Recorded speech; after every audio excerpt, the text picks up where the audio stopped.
Hello, and welcome to this Dawn Busters Taste Challenge at 5:55 a.m. Central Daylight Time, April 23rd, 2019. Daylight is coming into play here. I can see it. Dawn is arriving. We have two exciting, you might disagree, two exciting Canadian whiskeys, blended Canadian whiskeys. The first,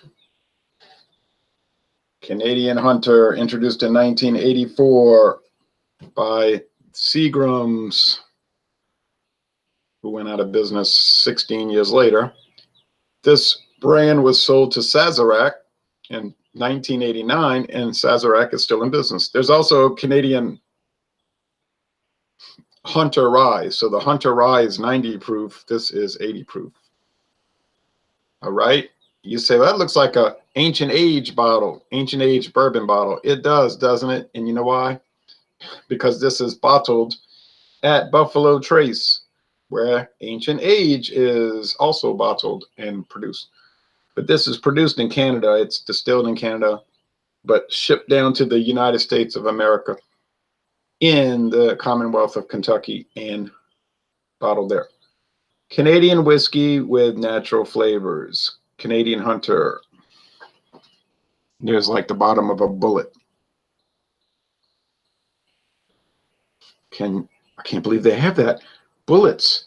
This is not politically correct. I'm triggered with that.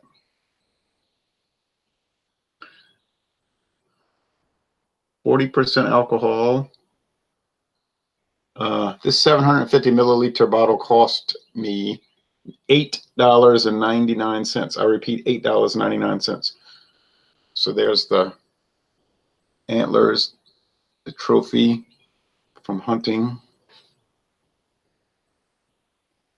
It says bottled by Sazerac Company, Frankfort, Kentucky. Now you might say, no, you said Buffalo Trace. Well, Buffalo Trace is owned by Sazerac. All right, so that's Canadian Hunter, CH. Now, from some point in history, I don't know what year this came out, and I don't know what year it was discontinued. I don't think it's produced anymore. The company, Rebel Spirits, is no longer even in business. They got bought out by some other company.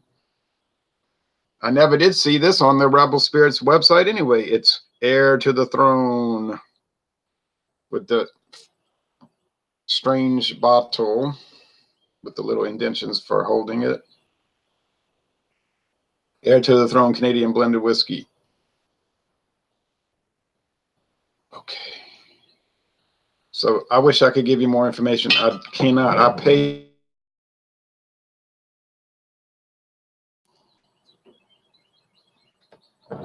Hold on.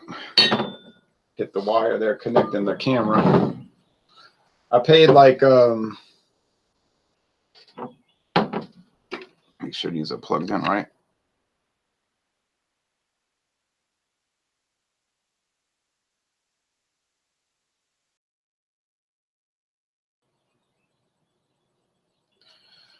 All right, we'll see what happens. Can you hear me? Can you hear me?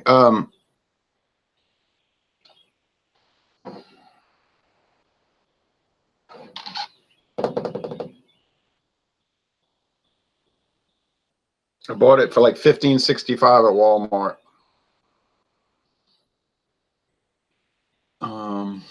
It was on closeout, so it was more expensive than that. Now, when I did the taste challenge against Gibson's, I got them confused. But I was thinking during the taste challenge, I said to myself, you know what? It has this strange, I knew one of them had a strange, like,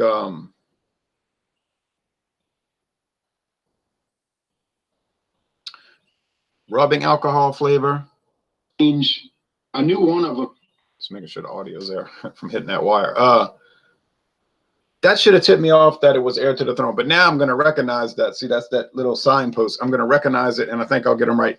Canadian Hunter is a flavored Canadian whiskey. It's going to have that Sazerac, Buffalo Trace, Canadian whiskey flavoring, like John and Nile calls the almond extract, which they don't use that, but it's some kind of sweet thing. Jeremy Vincent says, good morning, Ron. Good morning to you, Jeremy. So let's see if I can tell these apart. My guess is I will, and I guess I'll prefer the Canadian Hunter. I don't know. I've had a number of viewers over the last couple of years tell me, oh yeah, that's my thing, Canadian Hunter. I drink that. That's my standby. It is a top selling Canadian whiskey in America. I never said it was good compared to like, say, a Crown Royal, but it is a good seller. It's a budget brand. Now this glass almost looks cracked, but it's got rumples in it. It's weird. Okay.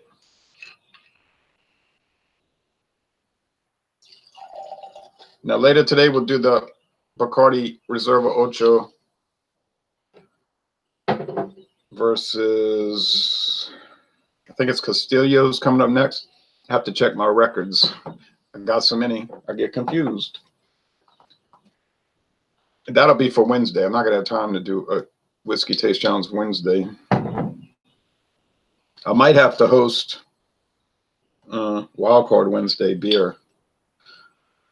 Unless Eric pops up, Eric Fromfelter, Thomas Meadow 75, and says he's going to do it. I don't mind doing it. Of course, I'd rather him do it because then he has to set it all up. And I can just sit back and join, you see. Let somebody else do it. All right. But this bottle's kind of thick and heavy, too. This is an unusual bottle. Thick and heavy and strange. It's unique. Never seen a bottle like this. Now, they had that funny little bottle for pinch Scotch whiskey, which I'd like to try that one day. It's a plastic cap here. All right, go down in there. A perfect blend of Canadian whiskeys which have been carefully distilled and then matured in oak casks. Imported by Rebel Spirits, Gardena, California. Company no longer in business. Part of another company, just all their assets were bought up. Product of Canada. It doesn't say anything about bottled in the USA, so that's a wholly Canadian produced product. Distilled, blended, aged, bottled in Canada. Buffalo Trace, distilled, blended, aged, or aged and blended, depends on which ones you, but bottled in the United States. Okay. How about appearance? Well,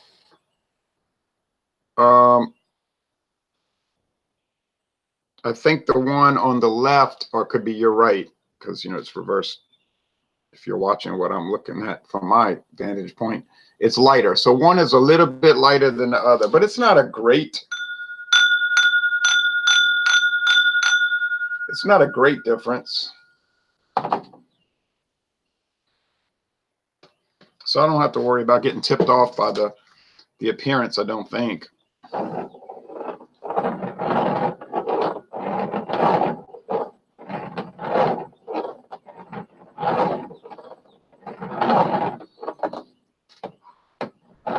Almost knocked that glass over. These glasses are so flimsy, if I knock it over, it's going to probably crack.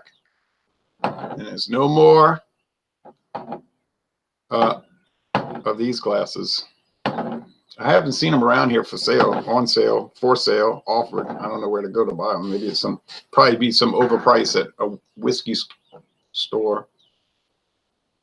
Maybe Cost Plus World Market will have them, but that'll cost a lot. That place is kind of expensive. They have nice craft beer, though, and a lot of imports that you can't get other places. Cost Plus World Market. I ought to go back there. Wait till I get paid, but I ought to go back there. Because I'm always finding something there that I can't find anywhere else. I've got some. You've got some what? Canadian Hunter? This one smells pretty flat in the nose, like there's not much going on there. Bland. I bet you that's the air. This one has a little bit of that flavoring, that nuttiness, like a nut, walnut or almond, and some rye. And Sazerac whiskeys tend to be high rye, like they have a spicy rye, but not like that Gibson's. That Gibson's rye was harsh and unpleasant. The wood was harsh and unpleasant. I was like, whoa, a lot of people like Gibson's. I don't know. I don't like it. Initially, yes, I gave it a high score. Well, a B+. Then somebody was calling me out on that, saying, that's crazy talk. He said, it's an excellent whiskey. I said, to you, it might be. To me, it isn't. And the more I tasted it, the less I liked it. And it didn't win a single taste challenge, Gibson. Not a single one.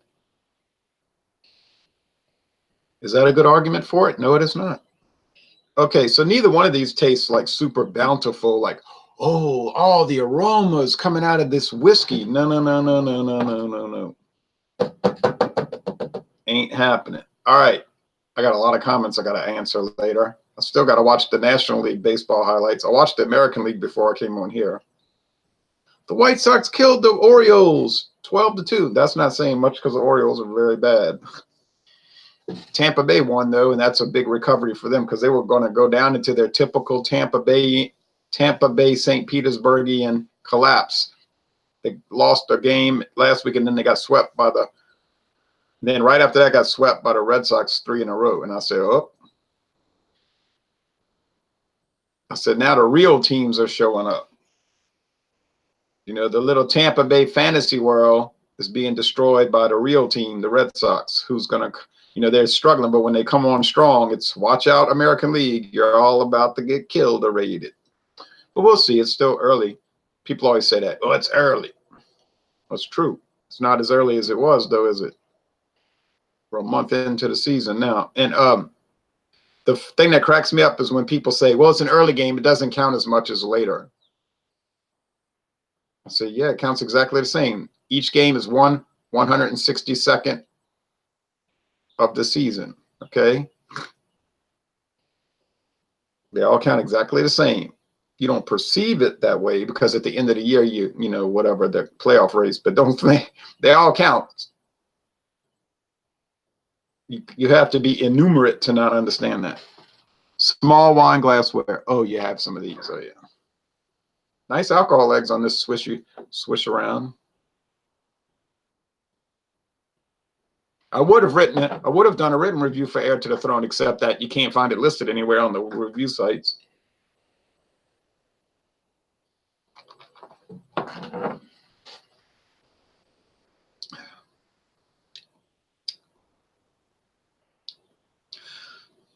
You can taste the oak. It says matured in oak casks,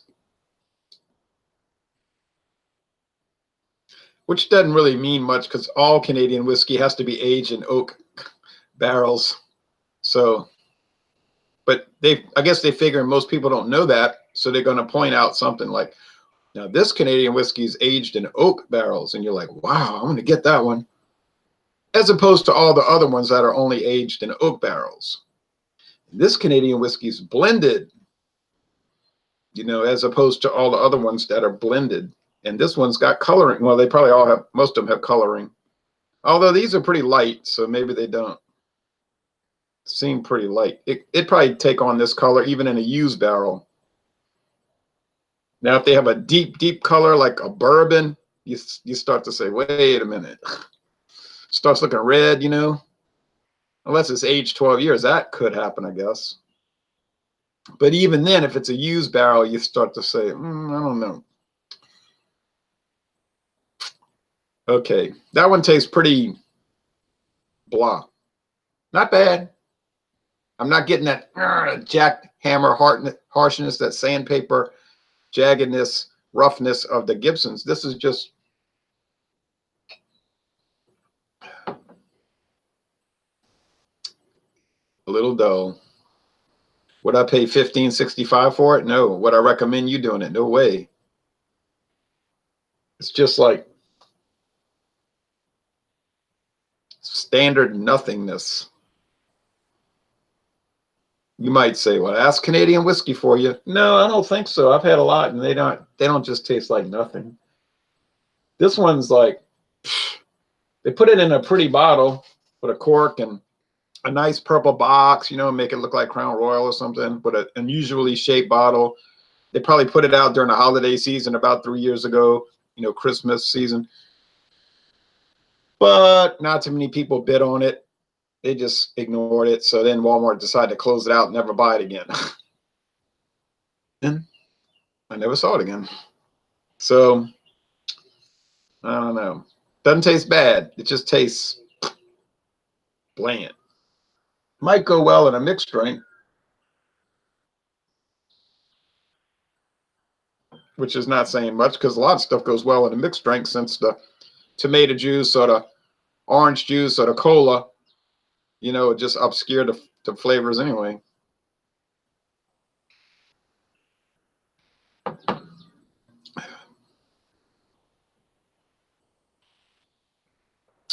Yeah, okay. To the right, or your left, this has that nut flavor, that little candy sugar, candy corn, not as much oak. It's got that Sazerac house character. And if you drink enough Sazerac Canadian whiskeys, they have that commonality. Now you might say it's all the same stuff in this, and it's all the same whiskey. They put different labels on it. You drink enough of these Sazerac brands, you start to think that might be true. It really might be true, because you would hate to think that they would do something sneaky like that. Take the same whiskey and just put different labels on it. This, okay, make so much Canadian Limited. All right, now Rich and Rare. Now Canadian Hunter. Now James Fox. Now whatever, so on. But then it doesn't always work out, because if you get something like Royal Canadian, it doesn't taste like that. It doesn't taste like them. Royal Canadian has more oak and rye, and without the flavoring, you see. So that can't be the same. There's no way that's the same. The Canadian Leaf, the one from Maryland, Baltimore County, Maryland, it doesn't really quite taste the same either. It has seemed like a more of a rye whiskey thing. So I say that's just an idea that it could be the same, but I don't know. True, mixed strengths. I usually use cheaper products since it doesn't matter as much. Save the better stuff for drinking straight shots of it. Right. I can't see taking something like a Crown Royal XO, you know, you're paying $60 a bottle and you're mixing it with Coca-Cola and drinking it, when you could just take Canadian Hunter. You paid $8.99 for it and do that. Why do you think people go to the bar and they're satisfied when they order a mixed drink and there's no problem? Because the mixture obscures the whiskey. And you go to a bar, look over the counter, you know, nonchalantly. Don't be over there examining it, because they're going to get super paranoid. Like, what's going on? Do you need something? Are you a health inspector? You just nonchalantly look and you say, oh, look at that Crown Rust vodka. How about that? Crown Rust is like the cheapest commodity vodka, you know. Or you say, oh, look, Clan McGregor Scotch. Oh, boy. Oh, yes, Hartley Brandy. Good old Hartley. Mims Gin. Oh, boy, they're really stepping up in the world now. Got Mims. Yeah, how about that? Aristocrat Rum. Yay. Actually, Aristocrat has some character to it. It's still cheap. Okay. But people be drinking that stuff. Now, I know a guy, I work with him. He says, I only use Old Granddad. I only use Old Granddad to make a old fashioned. But I was thinking to myself, I wonder if Bobby could tell that if you took a cheaper whiskey and mixed it in there, if he would really know. You know what I mean? In a blind taste test, it'd be like, hey, Bob, you know, you've been using Old Granddad. And I asked him, I said, do you use the Old Granddad or the Old Granddad Bonded? He really didn't even know. He's like, oh, I'm not sure. I was like, wow, he doesn't even know. So that's telling me right there he's not going to tell it apart. And then substitute Old Granddad, and the other one use like Beam's 8-star. You know, it's like the cheap Jim Beam, the Beam's 8-star. They don't have the, you know, they don't call it Jim Beam. It's not Jim, it's Beam's 8-star from the Beam company. And say, let's do a blind taste test. Can you tell it apart? Now, if they couldn't, then there's your answer, you see. Of course, one time doesn't mean much. If you want reliability, you got to replicate it. In science, you want it to be valid. You want your experiment to be valid, meaning it's testing what you want it to test. And it's reliable, that the results will be consistent day in and day out. So if you want it to be valid, you got to do a blind taste test. You want to try to factor out biases. And if you want it to be reliable, you got to keep repeating that. That's why I do revisits on beer, wine, and liquor. Revisit, because you got to have repetition. One time doesn't mean much.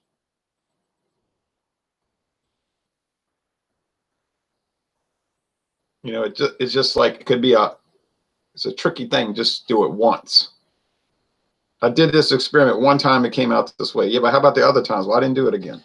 So you want to do that, although it's sometimes not practical. You see, like DJ, he did Newcastle Brown Ale versus the Lagunitas Newcastle Brown Ale. Now, would it be better if he did it 5 times? Yeah, but it wasn't even a blind taste test, so you know that could be a problem. I wouldn't expect him to do it 5 more times. He's not going to. I wouldn't even do it 5 times. But if you wanted it to be more scientific, you would. If it's just a casual saying, I think this is better than that, that's fine. You know, I watched his taste challenge and I really liked it. He did a good job describing them, as he always does. I think the Canadian Hunter is a little bit better. Yeah. But it depends on what you like. If you like this nutty flavor, the sugary candy corn flavor, Canadian Hunter should appeal to you. If you want a more standard whiskey, wood, oak, booze, this might work. It's pretty bland though. I hate to see what's going to happen when I put Heir to the Throne against VO. That's a Sazerac brand now as of 2018. Seagram's VO is going to destroy Heir to the Throne. And I have to eat a lot of crow for that, because I was ragging on VO at first, talking about how bland it was. See? Oh, this stuff's bland. There's nothing to it. It's not bad. It's just bland, bland, bland, bland. But the more I kept drinking VO, I said, it has a lot more going for it than I first believed. I had to retract a lot of what I was saying. It's not the same as it used to be. None of these are the same. Like if you look at the old advertisements, they all used to be 86 proof, 86.8, 86, 90 proof. They were stronger, had more body. They've all been diluted down to 80. My friend David says they've thinned them out. They're no good anymore. Jack Daniels used to be 90 proof. Now it's down to 80. So they're not the same. They're not the same. But we got to work with what we have now. We can't go back in a time machine. Now, you can get some old throwback brands sometimes now. I was at Aquista Paces earlier this month, and they had the Jack Daniels Throwback. That's what it's called. They had like a green label. Not the Jack Daniels green label. That's 80 proof. But it was like a olive green label saying this is, and even said on the label on the back, this label is reminiscent of the type you would have seen in 1907, blah, blah. And this was a 86 proof Jack Daniels. So like you would have gotten 30 years ago. So they're like, experience what it used to taste like. So, you know, they're kind of feeding into that nostalgia and, or feeding into the complaint that people say they watered it down. Also, your taste changes and develops over time, says Jeremy. Yes, I think so. Joseph says, morning, everyone. Morning, everyone. I guess he hit it twice accidentally. All right, so this is Canadian Hunter, and it's a little bit better. CH, Canadian Hunter. Yeah, I figured I'd get them right. Do I adore Canadian Hunter? No. Would I recommend getting it? I mean, you can go buy it if you want to pay $8.99. It's worth that. You can get it cheaper if you buy the big bottle, big plastic bottle. It's cheaper per ounce that way. But I wouldn't go searching it out. It's just kind of like run of the mill. It's just, actually, I wouldn't buy it. If I saw a Canadian Hunter for $8.99, and then I looked over on the other part of the shelf and saw Canadian Limited for $7.42, which I can still get for that price, I would buy the Limited.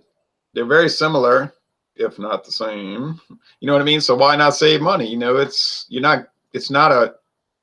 not trading off quality for price. It's a lateral move. They're the same quality. So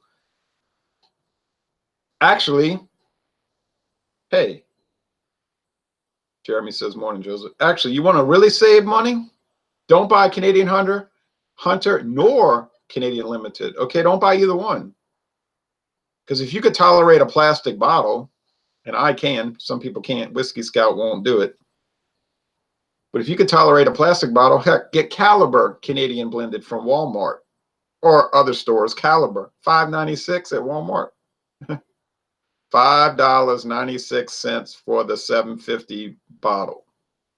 If I was looking to buy Canadian whiskey and I didn't care about a lot of flavor, I'd just buy that. Why would I pay $8.99 when I can get something for $3.03 cheaper?